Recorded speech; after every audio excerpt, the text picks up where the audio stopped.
Est-ce que tu as déjà mangé du pangolin? Non, c'est bon.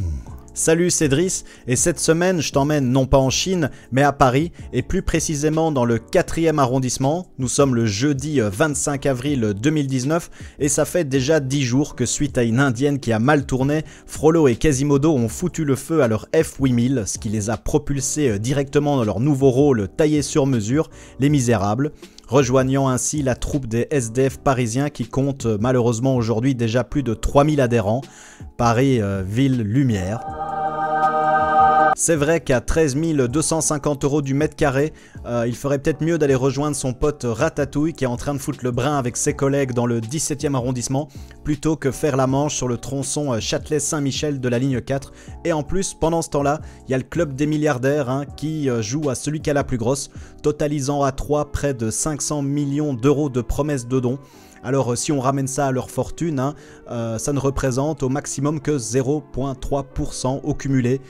Et ça c'est s'ils n'utilisent aucune optimisation fiscale et si les paiements ne sont pas échelonnés dans le temps, ce qu'il sera d'office. Donc moi si je ramène ça à ma personne, c'est comme si je faisais une promesse de 250 € et qu'en plus elle était ventilée sur plusieurs années. Voilà, c'est pas ouf. Alors c'est sûr qu'avec 250 € tu retapes à peine une cabane, on est d'accord. Pour rester dans l'imaginaire, si tel Jésus tu voulais marcher sur l'eau, eh bien sache que ton rêve est totalement réalisable et ceci grâce à Vinci, tu vas pouvoir marcher sur la Seine. En effet, l'entreprise s'est amusée à déverser des résidus de béton dans le fleuve et donc par endroits où la profondeur était initialement de 2 mètres, elle n'est plus que de 15 cm, donc tu vas pouvoir te faire plaisir. Dynamo n'a qu'à bien se tenir. En parlant de magicien mentaliste, c'est la soirée de la première conférence de presse d'Emmanuel Macron après le grand débat. Mais ce soir on va faire autre chose. Le jeudi soir Paris crépite, il y a de la concurrence dans le monde du one man show. Il n'y a pas que Manu à l'Elysée, il y a la touchante Blanche Gardin à l'Européen, il y a l'excellent Maman à la Cigale et il y a Boudère au grand point virgule. Mais on va pas aller voir cela. Moi je t'emmène de l'autre côté de la Seine, au point virgule l'authentique, et on va découvrir le dernier spectacle en date de Lamine Lesgade. Est-ce que ce spectacle sera susceptible de te plaire? Je te propose qu'on regarde ça ensemble. C'est Driss te parle du spectacle Naïm de Lamine Lesgade.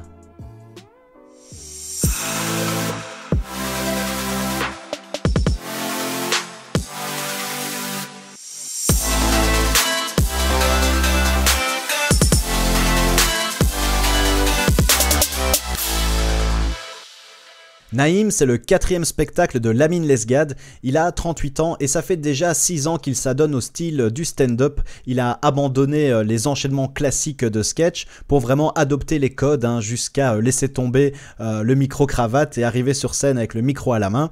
Alors moi, je trouve que Lamine se distingue des autres humoristes de sa génération déjà par une double maîtrise. Première chose, le flow de sa représentation, il est vraiment juste et équilibré. Il va basculer dans différents styles. Alors évidemment, il y aura le monologue qui est un peu propre au stand-up de base, mais il va aussi interpréter des personnages, il va interagir avec son public, il va improviser et au fait, il arrive à basculer entre tous ces styles-là sans qu'il y ait vraiment de césure qui soit perceptible. Et il a vraiment beaucoup de techniques. Ça se voit par exemple lorsqu'il est en difficulté, lorsqu'il oublie un texte, lorsqu'il y a une réaction, plutôt une non-réaction du public, il dégaine mais vraiment dans la seconde une béquille et ce qui rend l'accro vraiment peu perceptible. Le spectateur lambda n'y voit que du feu et l'averti ne peut que constater le talent du gars et déceler aussi des techniques qu'on retrouve chez d'autres humoristes comme par exemple Bill Burr dont je t'avais parlé la semaine passée. Deuxième chose, ou plutôt seconde maîtrise, c'est que son jeu, son interprétation, elle est nette et précise. Tu sens que le gars c'est un acteur, le gars c'est un comédien, il sait occuper l'espace, il travaille sur sa gestuelle, sur ses regards, sur ses mimiques. Il a vraiment un talent aussi au niveau de la déclamation, il maîtrise vraiment tout, tout semble vraiment millimétré et au fait tout ça, tout ce travail, ça permet d'éclipser le narrateur, donc la personne de stand-up, lorsqu'il interprète tous ses personnages et ses différentes scénettes. C'est vraiment super propre. D'ailleurs il est donc indispensable que tu regardes son spectacle, tu perdrais beaucoup trop à l'audio et là quand tu le verras, c'est juste impossible de ne pas retrouver l'influence de Gad Elmaleh et incontestablement celle de Dieudonné. Non, revenons plutôt à notre ami Sarrazin poète. hein, qui me voit me délecter, je vous ai pas donné l'astuce, qui me voit me délecter d'un sandwich pendant le ramadan, qui me dit très amicalement, je cite, oh fils de pute, je vais te niquer ta grand-mère. Vous savez la technique, j'ai une idée de ouf. Pour m'extirper du truc. Je coupe le sandwich en deux, je lui donne la moitié. Bah ouais, il y en a qui vont dire, attends, tu me proposes de casser le ramadan, l'autre il va péter un câble encore plus, il va dire, oh, d'où tu me, les gars, hey, Et là je lui dis, non, je te propose pas de casser le ramadan, d'ailleurs, tu n'es pas sans savoir que durant le ramadan, encore plus que le reste de l'année, il est interdit de proférer des injures. Ce qui fait que le ramadan, tu l'avais déjà cassé au préalable. Saisis-tu?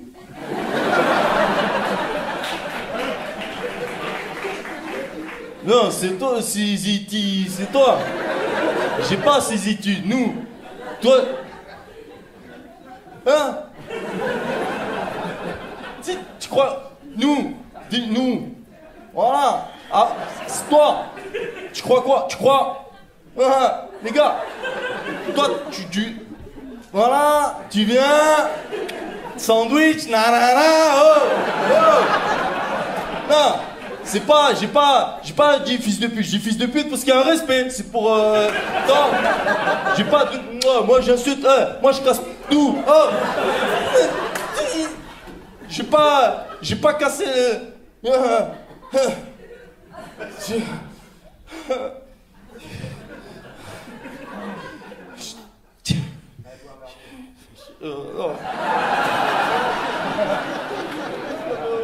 Casser le ramadan ensemble.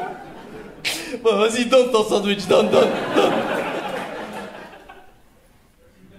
Tu sais, moi je mange pas pour te manquer de respect, c'est juste qu'avant je m'assumais pas. Non, voilà, je m'assume, je suis devenu ce qu'on appelle un apostat. Et l'apostat. C'est parce que si, bien sûr, je sais c'est quoi l'apostat. Quand le docteur te met dans le l'apostat. Il me vérifier si t'es pédé, je sais pas quoi là. Il savait, tiens, ton sandwich de dep. J'ai dit, dès que je savais, j'ai vu, j'ai dit les gars, apostat, j'ai vu direct. C'est eux, ils me croyaient pas, c'est pour ça. Ils m'avaient cru, ils m'ont dit, ah bon, c'est eux. La performance de Lamine va donc s'articuler autour de sa rupture avec l'islam, son apostasie, et au fait chacun des pans de son histoire vont n'être que des opportunités, des prétextes pour partir en digression, et il va aussi agrémenter tout ça d'anecdotes personnelles. Alors le fait de pouvoir partir comme ça lui permet, tout en gardant son fil rouge, de pouvoir traiter d'autres sujets un petit peu plus sensibles, et d'aussi pouvoir envoyer des petites pichenettes, que ça soit à certains groupes d'individus, ou alors à des célébrités, un petit peu à la Ricky Gervais style. Du coup, son humour, il est de facto, c'est de l'humour transgressif, de l'humour noir. C'est quelque chose qu'on retrouve quand même très peu sur la scène humoristique française, ou en tout cas la scène médiatisée, alors que par exemple aux États-Unis, en Grande-Bretagne, en Australie, il y a énormément d'humoristes très populaires qui ne pratiquent exclusivement que ce type d'humour.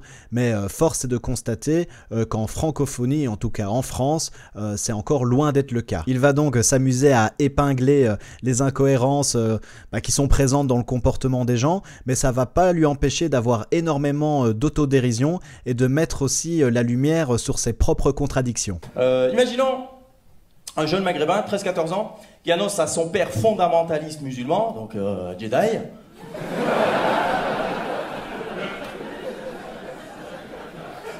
il lui annonce qu'il est homosexuel. Et c'est pas moi, le modèle. Non, parce que, oh, la bifle et tout, alors... oh, des promesses... Non, c'est pas moi, j'ai rien contre les homos, franchement, ça m'aurait pas dérangé.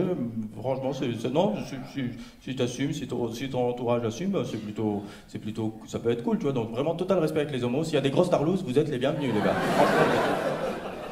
Par contre, ceux que je déteste, et j'ai pas peur de le dire, c'est les homos qui veulent convertir les hétéros. Qu'est-ce que c'est que ces conneries, les gars? Qu'est-ce qui se passe là? C'est quoi cette histoire? Moi, je vois deux lesbiennes ensemble, mauvais exemple. Mais... je vais avec déférence quand même. Alors on me dit oui, c'est surtout en soirée, l'alcool est dans, les mecs se lâchent, là, il y a pas longtemps, il y en a un qui vient me voir, en plus pas la grande folle, tu vois, donc là, tu le vois pas arriver, tu vois, l'homo... t'es rien, quoi, tu dis, bon, c'est pas recto verso, c'est... Wow, ça s'imprime que dans un sens, hein. T'as beau... non, face A, face A, face A. Ah ouais, déterre, quoi. Le regard, tu sais, l'homo intégriste, quoi. T'as vraiment... ah ouais, gogo gadget aux yeux, bon, tu tombes en PLS direct, quoi, tu vois. Ah ouais, Jedi, quoi. Enfin, au Senior Sith, hein, pour ceux qui connaissent la... ah oui, la mine vient du côté obscur, et croisons nos sabres.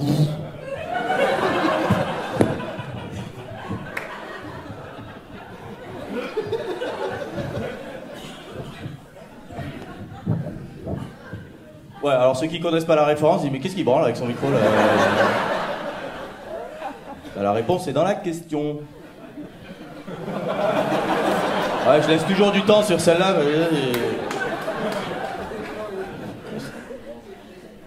Et il me sort cette phrase, il me dit Lamine. Lamine. Tu passes une nuit avec moi.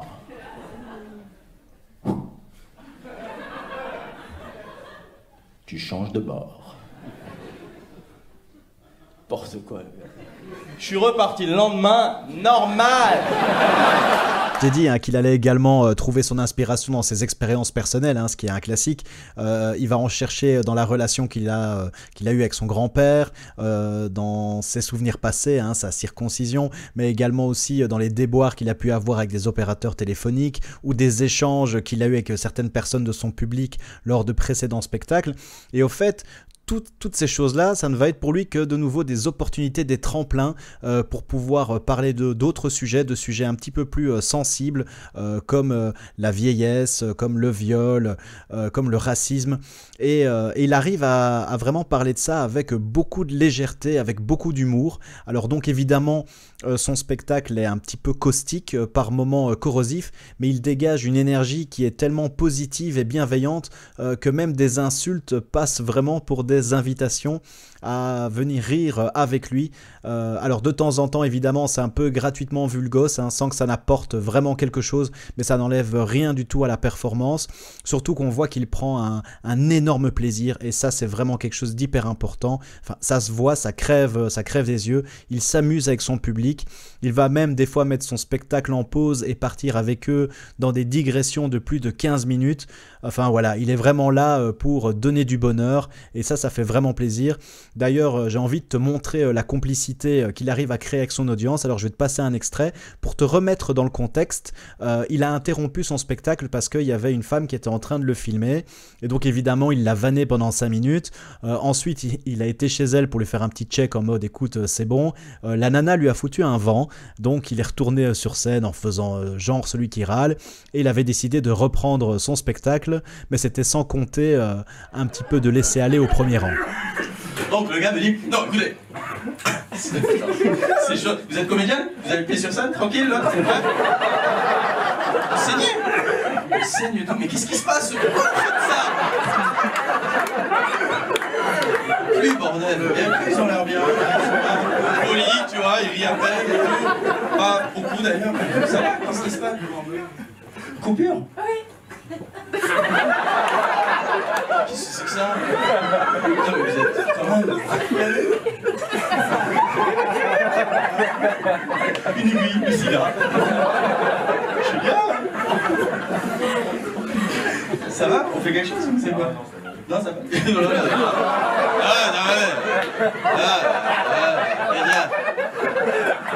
Une semaine par an, un mois, elle sienne de la chatte, elle dit rien, elle allume sa gueule.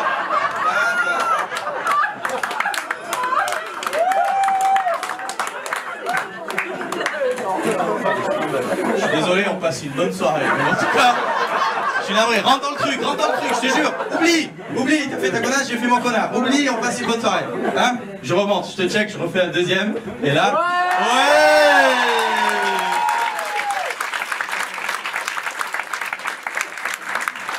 Transpire. C'est pas vrai.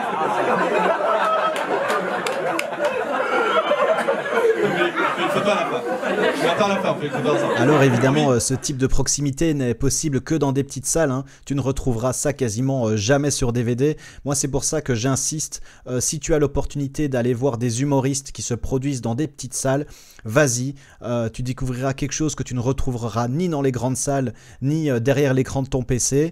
Il y a une ambiance de dingue et si l'humoriste arrive à en profiter, ça fait vraiment une expérience exceptionnelle. Bref, si t'aimes l'humour transgressif, que tu penses qu'on ne peut plus rien dire ou que l'humour français est un petit peu trop lisse, eh ben écoute, définitivement tu ne connais pas tout et donc je t'invite clairement à découvrir le travail de Lamine Lesgade.